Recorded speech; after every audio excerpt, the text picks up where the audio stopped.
Tjena, det här är Johan från Amon Amarth på Rockstar Mayhem Festival. Det är dags att sätta upp hornen. We're in Hartford, Connecticut at the Rockstar Indie Drink Mayhem Festival 2013 with a man that needs no introduction, Johan from Amon Amarth. How are you, man? Good, man. Thanks. It's a little hotter than in Sweden, right? Actually, this is like a really nice Swedish summer day, actually. It would be like this, you know. But yeah, normally, like on this tour, it's been scorching, so. Hey, brother, we can't forget, for the guys watching right now, there's a badass record out there, probably record of the year. Deceiver Of The Gods, congratulations on that. I mean, every song is a banger. I've been a fan of your band for a while, and what's cool, why I'm a fan myself, is because it's always like, you know, a new taste of Amon Amarth. It's always Amon Amarth, but it's never like a repetitious thing. It's not, and it's not a cycle. Yeah, I mean, especially for this album, we introduced some more of our influences that we maybe not did so much before, which gives it a, you know, a little bit of different flavor to it. But it's still very much Amon Amarth when you hear the album, definitely. But I agree with you. It's we always try to reinvent ourselves and come up with new angles to our music, but it's not always easy. But of course, especially after you're doing it for a while, man, because you already tried so many things. Then I'm like, oh, now what? And that's when, of course, when you have to have the right pieces in the band as well. Yeah, I mean, and for this album, actually, it was what we kind of did was that we said, all right, we're not going to hold anything back now. You know, in the past, maybe if we had a riff that sounded too much like Iron Maiden or too much like Slayer, we would kind of say, we're not going to do that riff. And now it's as long as it's not actually Iron Maiden or actually Slayer, we'll use it. You know, and the thing that happened was that when you put the songs together and recorded the songs, those riffs kind of sounded Amon Amarth with a little bit of touch of Slayer or Iron Maiden. So it's still pretty cool and still very much Amon Amarth. But. Oh, absolutely, absolutely. And from the songs on the record, you've played a few, obviously, at the Mayhem Fest. Which are the songs that maybe you guys were like very impressed with the crowd reaction and kind of like, okay, we did a good record? Well, on this, the only two songs we played on this run actually is Father of the Wolf and Deceiver Of The Gods.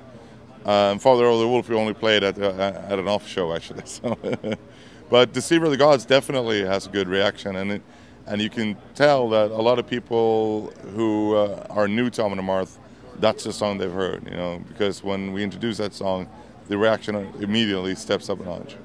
That's great, yeah, and it's cool because as these festivals, you get the fans of the younger bands. You guys are still young by no means. You're like, you know, I mean, when we have guys, you know, like Black Sabbath and Maiden, as you said before, they're for so long. We're all young when it comes down. Those guys were still in our teens. Exactly. So, and I bet it's really cool to see those younger fans kind of transfer to you guys and be like, oh my God, that band is badass. Yeah, I mean, and it's also fun to see when we do the signing like that. We have really young kids coming, like maybe 8, 9, 10. With their parents? With their parents who are also fans. And then you get like older guys, maybe like 50s or 60s, also coming. So it's like the whole range of, like, and like equal amount of women and men coming as well, which I think is fucking awesome. And as you know, when you started out, especially like breaking into the European market, of course, all the festivals there were pretty well established, but there was nothing in America like Mayhem Fest to kind of represent metal. There was Ozfest, of course, but, you know, this kind of took that. Yeah, we didn't really have the opportunity to go on Ozfest. I mean, let's face it, we weren't big enough to do that back when that was still rolling. We didn't really have that status in the U.S. as a band yet. So, but we're really glad to be on this tour now. It's really an opportunity for us to introduce our music to a new range of people that probably haven't heard us before. So. Any particular city that has really stood out for you guys? I mean, we had so many great shows in this one. I think, you know, L.A. was good, San Francisco, Seattle, Denver was really good. What's the other place we played the other day? It was also it's so many shows. Yeah, and then we did the off show in Grand Rapids, Michigan. That was amazing shows. Yeah, obviously, you know, after Mayhem Fest, I'm sure you have a whole bunch of stuff that you want to tell the fans about because you guys are one of the busiest bands out there because you're on high demand, and that's good, but it's also kind of, man, I got to sacrifice the kids' birthdays. Well, fortunately, I don't have kids, But my wife's birthday was actually yesterday, so yeah, that was kind of rough in a way. But yeah, but you know, it's part of the lifestyle, and when you at least nowadays when we go home, we don't have to go work. You know, this is what we do for a living now. I mean, we might not be getting rich or anything, but at least we're making a living, you know, and we're paying the rent and stuff. And you were able to build your Viking ship finally. Yes, we were. Yeah. And I know you yourself have said it many times. I don't really like to be called Viking metal, but if that's what they want to call it, all right. Well, it's it's got kind of probably got blown out of proportion because I was, you know. But yeah, I've always felt it's kind of weird that you would label a music style based on lyrics. To me, that's kind of weird. So for me, it's because, I mean, there are so many bands out there these days, especially that sing about Vikings and Viking history and stuff like that. But they're all so different musically.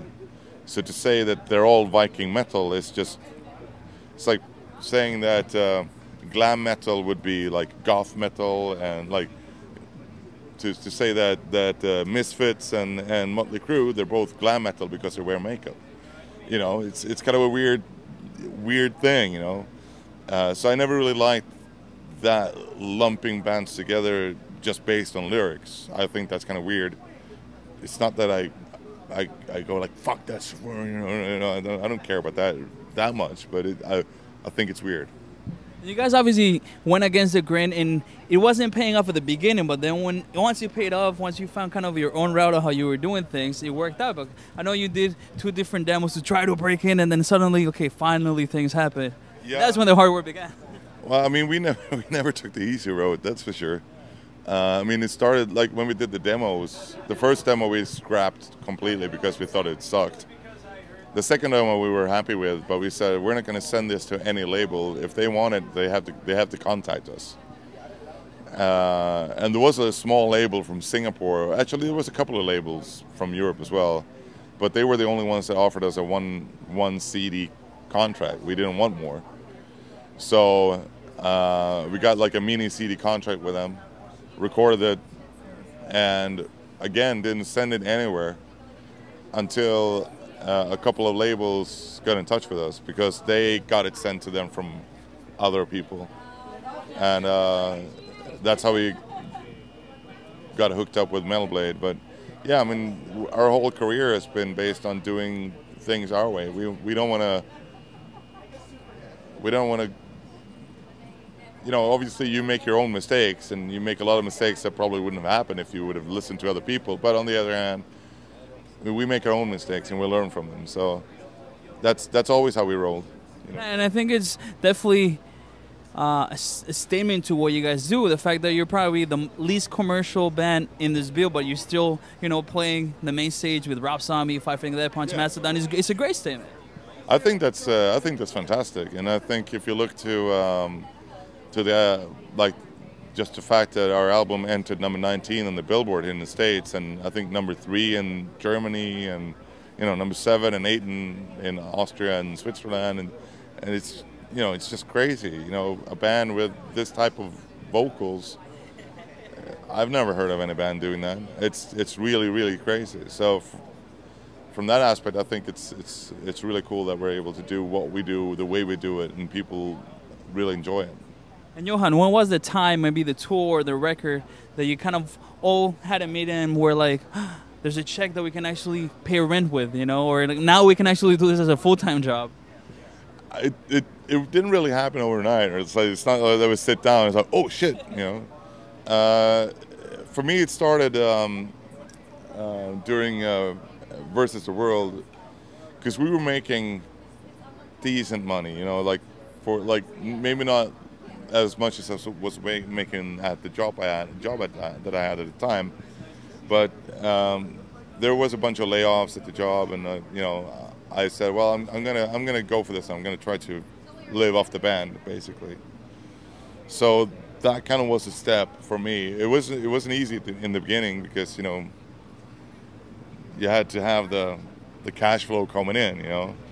But after a year or so, I definitely started to earn enough money to be able to live off it. But It still, I think it still took maybe like a couple of years before everybody in the band could do the same thing,